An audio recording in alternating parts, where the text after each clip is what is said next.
Bienvenue une fois de plus sur votre chaîne Afro-Canada Télévision, dans notre émission Et si on parlait. Et si on parlait d'aujourd'hui reçoit pour vous un homme de Dieu, quelqu'un qui a la grâce particulière du Seigneur, avec qui on va discuter, que je m'en vais saluer. Bonjour, l'homme de Dieu. Bonjour beaucoup, monsieur Philémon. Ça fera plaisir, comme ils ont la liboso, les Canadiens, je me suis abisso, ton loi, je la moi français, pour leur permettre de faire la biso, base à la édifier. Bandeko ba otalo mbala liboso ba ba ebiote tant ba monio ba eba baza liboso anani. En fait, je dirais je suis homme de Dieu comme tu viens de présenter dans sa voix du Ghana. Mais oui, allez-y papa. J'ai un appel évangélique. Oui. Et je travaille à l'église Mangembo. Mon père spirituel c'est le révérend évêque Espérance Mbakadi.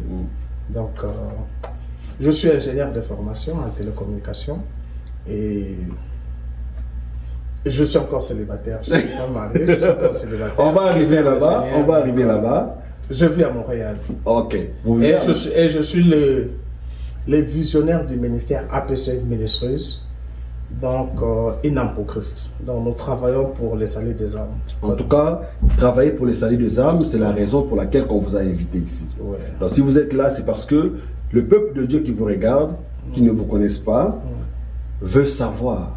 Vous êtes pasteur, on vous trouve très jeune, très beau aussi, pour certains qui vous regardent. Merci. Alors, devenir pasteur, c'est quoi? Un appel, une ambition, un rêve réalisé, une vocation, c'est quoi? En fait, je dirais devenir pasteur, c'est vraiment une vocation. Tu dois avoir un appel authentique.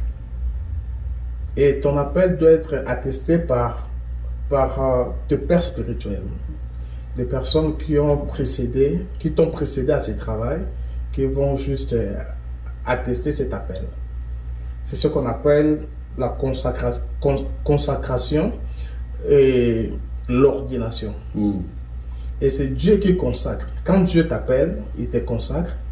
Mais c'est nos pères spirituels, nos aînés, qui nous ordonnent. Donc, l'appel, c'est Dieu qui le donne. Ce n'est pas ton père biologique ou ton père spirituel qui donne l'appel. L'appel, c'est Dieu qui donne cet appel. Quand Mais Dieu t'appelle. Vous, c'est quand, à quel moment avez-vous senti que vous aviez cet appel-là, cette vocation? En fait, moi d'abord, pour commencer à la jeunesse, je dirais, moi je reçois le Seigneur. Je suis d'abord né dans une famille chrétienne. Je suis né dans une famille chrétienne, mes parents priaient, ils prient toujours chez Mama Olangi à CFMC. Je suis né dans cet environnement et j'ai reçu le Seigneur à l'âge de 15 à 16 ans.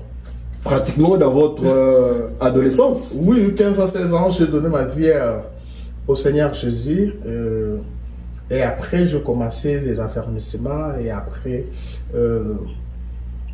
mais là, je n'avais pas encore réussi à découvrir mon appel, en fait. Et je me souviens, ma première prédication, c'était en 2001. En 2001? En 2001, j'étais trop jeune. Wow. J'étais trop jeune. Ça fait 23 ans passés. Oui, ma première prédication, c'était en 2001. C'était à la jeunesse? Non, c'était au culte matinal. Wow. C'était au culte matinal. En fait, à l'époque, ça commençait à 5h à 6h. Et à notre époque aussi, on faisait ce qu'on appelle l'évangile à cri. Donc, chaque 4 heures,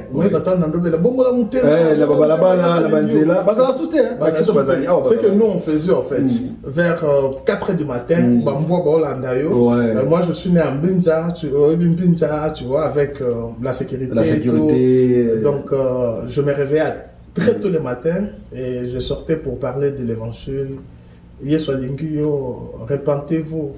Et après un moment, je commençais à aller dans 2 hôpitaux pour parler aux malades de Jésus, pour présenter Jésus. Parce que pour moi, présenter Jésus, c'est un fardeau.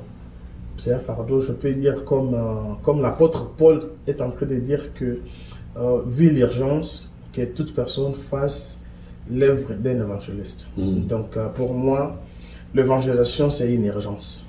Parmi les œuvres que vous avez eu à accomplir, est-ce qu'on doit vous voir comme qui? Un pasteur, un évangéliste, un prophète, un docteur? Vous êtes qui parmi tout ça? Ben, moi, comme j'avais dit au début, Je suis évangéliste du ministère. Mais d'autres personnes m'appellent prophète parce que Dieu, par sa grâce, je prophétise aussi. Et par sa grâce aussi, je quand même le don que le Seigneur m'a donné, le don de l'enseignement. J'enseigne aussi. Vous pouvez voir mes vidéos, j'enseigne beaucoup. J'ai vu parmi quelques-unes de vos vidéos sur TikTok aussi. Oui. J'enseigne et je prophétise aussi par la grâce de Dieu. Mais je ne suis pas un prophète. Je ne suis pas un... Donc vous avez plusieurs dons dans votre corps. Oui, mais je suis évangéliste des ministères. Vous restez évangéliste. Je suis fier. Aujourd'hui, on connaît le vent qui anime l'église aujourd'hui. La jeunesse est debout, la jeunesse a pris la vitesse de croisière. Vous, en tant que jeune pasteur, comment vous êtes vu aux yeux des gens qu'on appelle des crocodiles, des vieux, des anciens du ministère? En fait, moi je pense, nous les jeunes, nous sommes les bienvenus auprès d'eux. Ok. Pourquoi? Parce que, moi je dis toujours, le vieux qu'on appelle, moi je préfère plus les appeler nos pères, nos pères et nos aînés. En fait, il faut mélanger. En fait, ils ont besoin de nous et nous, on a besoin d'eux aussi. C'est impératif. C'est-à-dire, la jeunesse, c'est l'énergie. La jeunesse vient avec une puissance, là, la jeunesse, c'est l'énergie. Une chaleur. Oui, la jeunesse, c'est l'énergie. Et le vieux, c'est l'expérience. C'est très important de mélanger l'énergie et l'expérience. Donc, nous, les jeunes, on a besoin de nos pères, on a besoin de nos aînés spirituels. Et aussi, ils ont besoin de nous pour l'énergie. Ils ont besoin de vous pour l'énergie. Ce n'est pas quelque chose de combat. Mais aujourd'hui, on sait, on a connu plusieurs pasteurs dans leur début, comment ils ont commencé. Tout le monde a pratique oyo ba pasteur wana bandela na yango. Mais les autres tout le monde vont ya jeunesse oyo yé. Ils a plus lokola na vitesse moko boye ya ko le quand même oyo ba mikolo ba sala avant. Je vous donne un exemple. Les pasteurs avant, quand ils commençaient, ils étaient vraiment humbles, tranquilles. S'il faut prier, ils prient. C'était comme ça. Mais les jeunes, je ne sais pas si je peux appeler ça les intimidations. Est-ce que ma prophétie vraiment solo pour En fait, je discutais avec un homme de Dieu avant de venir ici. Oui. Il est apôtre, moi je préfère l'appeler Dorter. Mon ami Dorter, Landré Soubaï. On discutait, on parlait par rapport à ces histoires. En fait, moi je lui disais, mon cher, quand nous on grandissait, quand on avait donné nos vies à Jésus, on faisait deux choses. Quand tu rends visite à quelqu'un qui est malade, on faisait deux choses. On fait l'exhortation et on prie. Mais aujourd'hui, quelqu'un est malade, tu viens avec des prophéties, tu donnes des prophéties. Je crois à 100% au don de prophétie. Je crois à 100%. Et par la grâce de Dieu, je suis entouré plus avec mes amis, ce sont des prophètes. Moi-même, Dieu m'a fait grâce, je prophétise aussi. Je prophétise aussi. Mais je pense que l'onction, le Saint-Esprit, ne nous est pas donné pour impressionner les gens ou pour intimider les gens. Non. J'aimerais qu'on puisse lire un passage dans les livres des Actes des Apôtres, versets 1 à 8. J'aimerais qu'on puisse lire ça. Mais vous recevrez une puissance. Le Saint-Esprit survenant sur vous et vous serez mes témoins à Jérusalem, dans toute la Judée, dans la Samarie et jusqu'aux extrémités de la terre. Le Saint-Esprit, l'onction, nous est donné premièrement pour être témoin. C'est-à-dire quand Dieu te donne l'onction, quand Dieu te oint, la première des choses, c'est pour devenir témoin. Et un témoin, c'est qui? Un témoin, c'est quelqu'un qui a vu des choses. C'est quelqu'un qui parle. Comme on dit en droit, les témoignages, ce sont des évidences, comme on dit en droit. C'est-à-dire, c'est quelqu'un qui a vécu des choses et il est capable de parler. De les exprimer. Oui, de témoigner en fait. C'est-à-dire, quand Dieu nous oint, quand Dieu déverse sur nous son onction, c'est-à-dire la première réflexe de Dieu, c'est pour que nous soyons des témoins. pour que nous présentons Jésus. Et l'évangile sans présenter Jésus, je pense, mais est-ce qu'il faut présenter Jésus en faisant des grimaces, comme j'ai l'habitude de l'appeler, des grimaces? Et comme c'est comme on voyait dans ma culture, on les retrouve aujourd'hui à la jeunesse. Mais par contre, comme je disais tantôt que les gens qui vous ont précédé, ils étaient quand même plus calmes, plus humbles par rapport à la jeunesse et à l'église. En fait, le vrai problème, c'est plus par rapport à l'encadrement. De qui on est sorti. Voilà. Cette génération a vraiment la grâce. Quand je parle de la grâce, il y a la grâce. Il y a la grâce prophétique, il y a la grâce de puissance. Cette génération a la grâce. Mais cette génération manque plus l'encadrement, en fait. Et il y a de Melchisedec. Il y a des serviteurs sans père spirituel. Il est sorti de nulle part. Il est sorti de nulle part. C'est Dieu qui l'a appelé, c'est Dieu qui l'a équipé. Donc il n'a pas de père spirituel. Son église, non. Quand est-ce que tu as reçu Jésus comme Seigneur, non. Quand est-ce que tu as suivi les affermissements, non. Même être modérateur, non. Il n'est jamais passé par un cursus. Non. Il est devenu prophète, il est devenu... surtout le ministère évangélique est plus infiltré. Donc, c'est horrible. En fait, c'est ça le vrai problème. Donc, moi, je suis persuadé, dans cette génération, il y a des vrais hommes de Dieu authentiques qui craignent le Seigneur, qui ont un appel authentique, mais il y a aussi beaucoup des infiltrés, des messieurs, des sédèques, des gens qui n'ont pas de père spirituel. Et ces gens-là, ce sont des gens qui salissent l'Église aujourd'hui. Oui, c'est ça. L'Église, avant, était un lieu saint, un lieu de repos, mais plutôt aujourd'hui, l'Église est commis trop pointée du doigt. Par rapport, il y a comportement, il y a homme de Dieu. D'abord, avant tout je voulais d'abord savoir qui est censé être appelé homme de Dieu.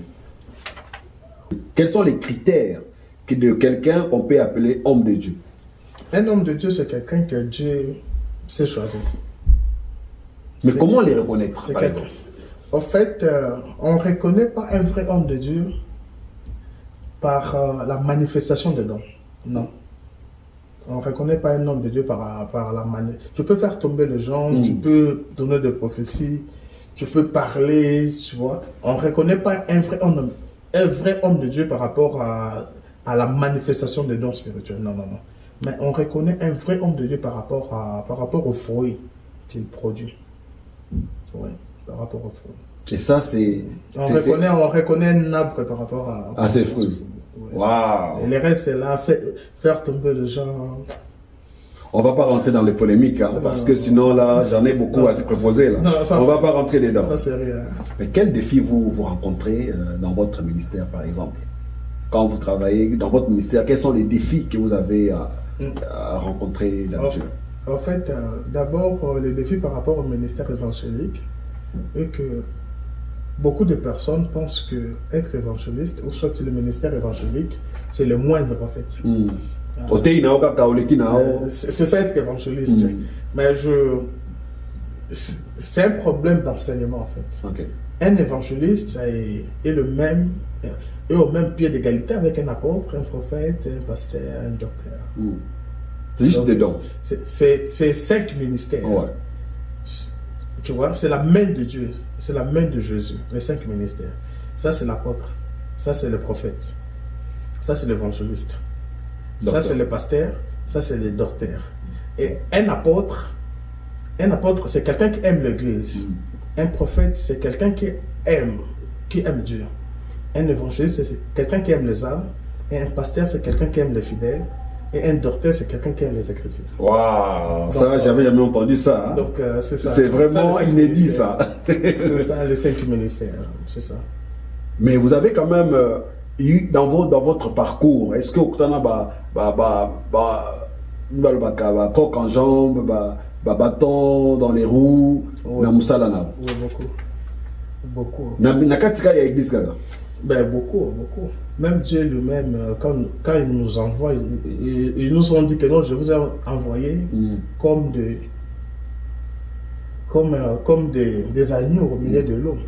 Donc il faut être prudent comme les serpents. C'est vraiment un grand plaisir de vous avoir dans notre plateau. En tout cas, moi, je souhaiterais que à chaque fois qu'on aura besoin de vous, que vous ayez une disponibilité pour nous. Ah oui, ça, c'est vraiment très, très bien là. Aujourd'hui, tout le monde a église. Et comme l'église est d'abord ébélée. Comme on est ébélé, il y a une salir image. Et dans la société, rôle de l'église dans la société. Parce que tout le monde a dépravation, il y a mœurs. Et comme il m'a cassé, pendant que l'église est ébélée, les gens devraient être censés, il y a dans la voie, dans la crainte, mais les autres communes a dépravation de mœurs. Et tous ces gens-là viennent de l'église ou fuient à l'église. Les autres communes vont bouiller. Rôle de l'église des années dans la société. En fait, pour répondre à votre première question, je dirais parce que l'évangile vrai, l'évangile pire n'est pas présenté. Et il y a certaines personnes qui prêchent plus de messages, bon, pour ne pas entrer dans des polémiques. Et moi, je trouve, ce sont des manipulations en fait. Ce sont des manipulations. Là où l'évangile de Jésus est bien présenté, là où on a bien présenté Jésus, il y a transformation des hommes. Il y a transformation. Tu ne peux jamais rencontrer Christ, tu ne peux jamais rencontrer la croix de Jésus et rester la même personne. En fait, le vrai problème, c'est nous, les prédicateurs. Vous ne rendez pas service au peuple de Dieu? En fait, par rapport au message que nous livrons, quand tu parles chaque jour à quelqu'un des tribalismes, la personne va devenir qui? Tribal. Quand tu parles de quelqu'un chaque jour du patriotisme, la personne va devenir qui? Patriote. Et quand tu parles à la personne chaque jour de la sorcellerie, la personne va devenir qui? Il devient sorcier aussi. C'est ça. Quand tu parles aux personnes chaque jour, attention, il y a des sorciers dans ta famille. Tu crées quoi à la personne? La peur, la crainte. Et la méchanceté, tout ça. Mais quand tu présentes Jésus, l'amour de Dieu, c'est que Jésus a fait à la croix. Tu vas créer quoi? L'amour dans son cœur. C'est ça. Je pense que le vrai problème, c'est l'évangile, c'est que nous présentons aux enfants de Dieu. C'est ça le vrai problème de cette génération. Wow. Mais le peuple de Dieu aujourd'hui a cette difficulté de diversifier qui est bon, qui est mauvais. Parce que vrai, on reconnaît l'arbre par ses fruits. Ça, c'est vrai. Mais les gens aujourd'hui sont plus fanatiques que croyants. C'est ça. Tout ça tourne par rapport au leadership. Tu vois, chaque leader a sa façon de gérer sa leadership. Donc, il y a certaines personnes dans leur leadership, ils présentent plus Christ. Moi, je pense, par rapport au culte des personnalités, ça ne devrait pas prendre place à l'église. Parce que Christ doit rester au centre de son église. Dans tout, on doit présenter Christ. Et en ce moment-là, quand quelqu'un, même quand le membre de ton église vient, en fait, commencer à... L'honneur, c'est pas mauvais, mais quand il commence à te célébrer, je pense, c'est à ton droit, en tant que pasteur, de les recadrer. De les recadrer, de leur présenter Jésus-Christ. Mais ce n'est pas le cas, parce que les pasteurs, ils aiment qu'on vienne laver, essuyer leurs chaussures, la gloire. En fait, on n'est pas des stars. On n'est pas, moi, j'aime m'appeler ça en lingala. Tous les gens ont salaire à fidèle. Non, moi, je suis pour sa place. Et c'est la misala ya ba fidèle. En réalité, mais boza ya ngoti lelo. Donc quand je parle de vous, je vois dans comment basta oui. Pour nos moto, c'est très difficile. Mais je pense il y a d'autres personnes aussi comme moi, beaucoup de personnes me jugent de loin. Oui, qui ne vous connaissent pas par exemple. Qui ne me connaissent pas comme ça. En fait, je ne sais pas par rapport à l'image que je donne dans les réseaux. Donc, beaucoup de personnes pensent que je suis orgueilleux, mais ce qui est vrai, je ne suis pas trop accessible. Oui. Il y a trop de barrières pour vous atteindre. En fait, moi-même, je mets ça pour me préserver, en fait. Contre, il y a beaucoup de choses. Donc, surtout dans les réseaux sociaux, je me préserve. C'est bien de vous préserver parce que les réseaux sociaux a deux connotations, côté positif et négatif. On ne va pas rentrer dedans. Mais pasteur, aujourd'hui, quand vous voyez l'évangile que vous avez prêché en Afrique et celle que vous prêchez aujourd'hui au Canada, comment pouvez-vous faire tracer un parallélisme entre les deux? En fait, je dirais que c'est le même évangile, Mais sauf que dans chaque endroit, dans chaque emplacement, chaque milieu, le même évangile, ça dépend des méthodologies aussi. Oui. Parce que de la même façon que je vais aller prêcher à Mbandaka, j'irai à Mbandaka très bientôt pour faire une croisade d'évangélisation. J'irai à Mbandaka très bientôt. Vous n'irez pas à Dubaï, vous n'irez pas aux États-Unis, à Mbandaka. À Mbandaka, je vais aller à Mbandaka. On va arriver. Pourquoi le choix de Mbandaka d'abord? Mais terminez d'abord avec la réponse, s'il vous plaît. Donc, l'évangile, c'est vraiment ça. Oui. Donc, quand on vient ici, on présente toujours Jésus. Oui. Mais, il faut, avec une méthode, tu vois, un peu différente que les autres. Comme nos pères Adi Nabal a présenté Jésus. Mais à son époque, il n'y avait pas Facebook, il n'y avait pas TikTok. Ouais. Mais maintenant, nous, on présente Jésus avec TikTok, avec tout ça, des outils d'évangélisation. Donc, ça dépend de milieu, en fait. Ok. Mais le même message. Pourquoi les choix de Mbandaka? La question revient. Je n'ai pas bien compris. Pourquoi les choix de Mbandaka? D'aller prêcher à Mbandaka. Pourquoi ce choix? En fait, premièrement, parce que c'est Dieu qui m'avait parlé. Ça fait 2 ans que Dieu m'avait parlé. Il a besoin que je puisse aller faire une campagne d'évangélisation à Mbandaka là-bas. Je vais à Mbandaka et dans le village, au fond là-bas, parler avec les villageois, avec le pêcheur, tout ce monde-là, lui présenter Jésus. Et donc, c'est très bientôt là. En fait, je vais aller parce que le Seigneur qui m'avait demandé d'aller faire une croisade là-bas à Mbandaka. Et après là-bas, j'irai au Pakistan. Parce que j'ai une invitation au Pakistan. Je vais aller prêcher. Au Pakistan, le christianisme n'est pas bien reçu, hein?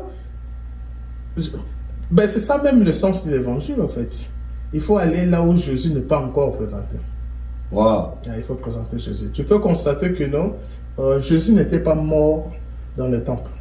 Jésus était mort dehors le temple.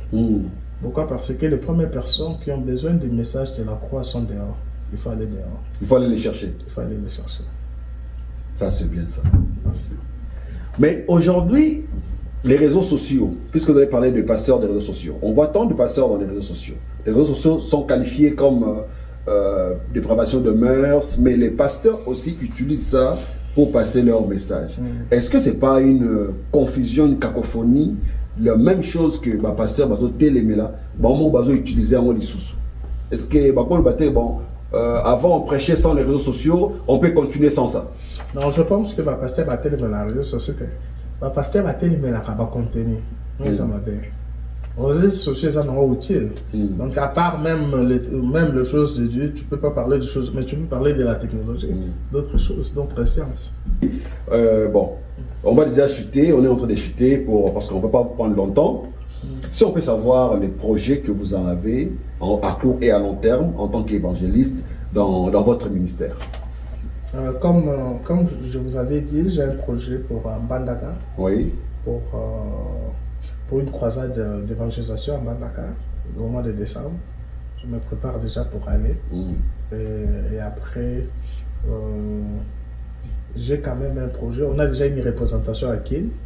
Donc, je compte faire aussi, commencer une œuvre en France, Paris, et aux États-Unis, une représentation toujours, parce que nous, on est... Une église? Non, une représentation. Nous, on est un ministère, on n'est pas une église. Moi, je n'ai pas réussi la mission, la grâce de commencer une église. Moi, je suis un ministre itinérant. Mais c'est quoi la différence entre une représentation et une église? La différence, c'est que, en fait, les ministères viennent juste pour soutenir l'église. Mais le ministère, il est dans l'église. Le ministère, d'abord, la personne qui dirige un ministère doit être membre d'une église. Comme moi, j'ai un ministère et je suis membre de Mankembo. Vous comprenez? Je vous comprends, oui. Donc, le ministère vient juste pour soutenir l'église. C'est-à-dire, dans un ministère, on ne peut pas célébrer les mariages. Ah bon? Oui, on ne peut pas. Ça, c'est la logique ou bien? Oui, c'est comme ça, en fait. Les ministères, mais tu ne peux pas célébrer les mariages au ministère. C'est à l'église. Ah bon? Oui. Le ministère, c'est comme Radio Sangomala. C'est un ministère. C'est pour soutenir l'église. Donc, Le ministère, en fait, c'est un groupe hétérogène de fidèles. Okay. C'est-à-dire, tu peux trouver un fidèle de l'église Cité de l'Espérance, du prophète Rédi, et de Mangembo, de Assemblée des adorateurs du prophète Ézéchiel, et Sifemsi, tu vois, dans un même ministère. Mais chacun d'eux a son église. Donc c'est ça les ministères en fait. En tout cas, ça a été un grand plaisir pour nous de vous avoir. On ne va pas rentrer dans les détails.